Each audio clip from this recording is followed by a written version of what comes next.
And joining me now is Secretary of State Marco Rubio. Secretary Rubio, welcome back to Meet the Press. Thank you. Well, I want to start with these peace negotiations in the Middle East. Is this now the end of the war in Gaza?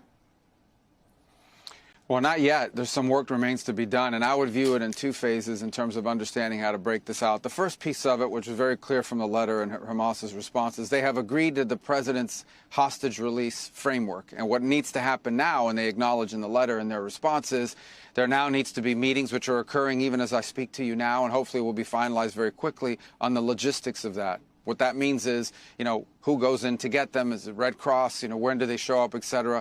What place are they going to be? And the conditions have to be created for that to happen. You can't have bombs going off and fighting going on in the middle of this exchange. So that's piece one. The second, and we want to see that happen as soon as possible. All 48 hostages, both living and deceased, and there's some need to be released. And there's some logistical challenges to that we'll have to work through. But that work is happening even as I speak to you this very moment. The second part of it, it's even harder, and that is the long-term piece. What happens after Israel pulls back to the yellow line and potentially beyond that as this thing develops? How do you create this Palestinian technocratic leadership that's not Hamas, that's not terrorists, and with the help of the international community?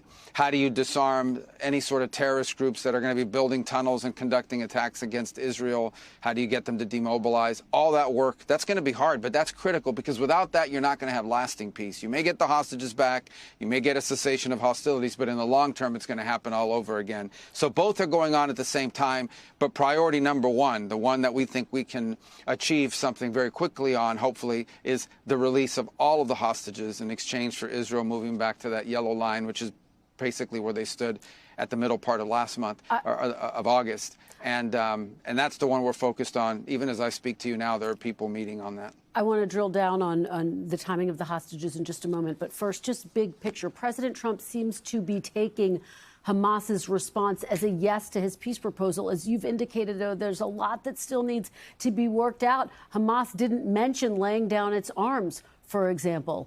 Do you see Hamas's response as a yes to President Trump's peace proposal? Well, it's certainly a yes to at least, look, it's Hamas, okay? So I'm not telling you here that these are people I trust 100%, nor should we. But they have said, basically, that they agreed to his proposal and the framework for releasing the hostages. That's an enormous achievement.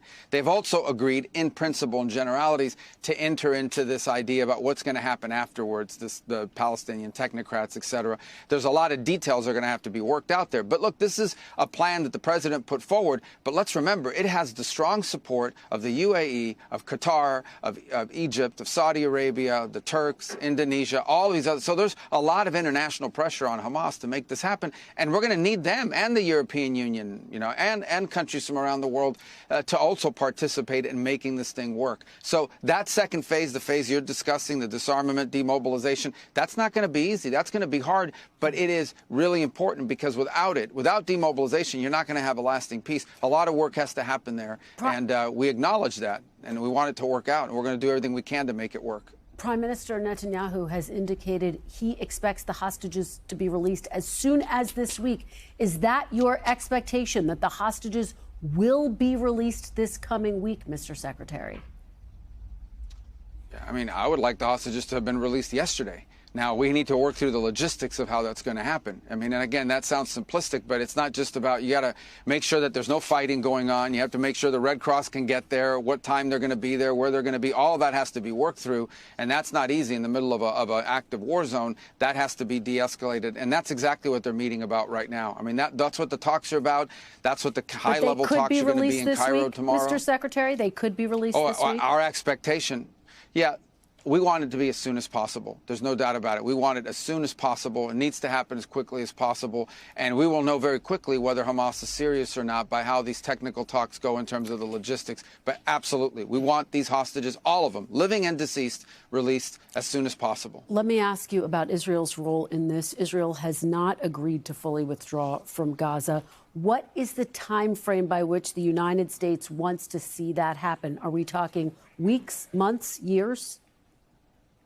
No, listen, so first of all, they have agreed, and that's part of the release, to move back to the yellow line, which is what they've called it. It's basically where Israel stood in the middle of August. And so that they've agreed to that piece. And I think ultimately everyone has agreed, including Israel, that eventually at some point here, as this process plays out, Gaza will be governed by a Palestinian technocratic group that's not Hamas, that are not terrorists, with the help and the assistance and the guidance of an international consortium like the Board of Peace, et cetera. That is the goal. Everyone who signed on to this agreement has agreed to. What's the time frame, though, Mr. Secretary? But Weeks, months, years? Well, that'll take, yeah, no, in terms of, I mean, yeah, you can't set up a governance structure in Gaza that's not Hamas in 3 days. I mean, it takes some time. And when we ask Israel, okay, you're at the yellow line, now everything behind it, you have to turn it over. You have to have somebody to turn it over to. So, I mean, let's be realistic here. You can't just set up a sort of new governance structure inside of Gaza in 72 hours. It's going to take some time to do it. The important thing is that there's a plan, it's being executed, it has the money, it has the support,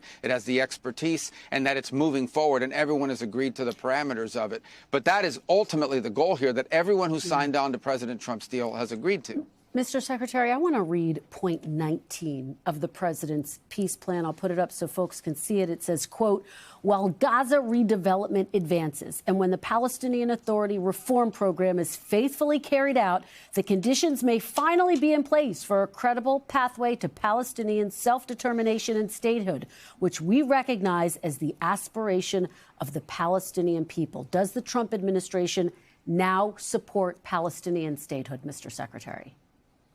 Well, look, first of all, that provision was very important to the countries that signed on with us, and Saudi Arabia, UAE, Qatar, et cetera. They all really, that's a very important point to them. I think the most important point to read out of that is that you have to have somebody to turn it over to, right? Someone that you can hand that over to. We've always said that if there's going to be a two-state solution, it has to be negotiated with Israel. It has to make sure that Israel's security is taken into account.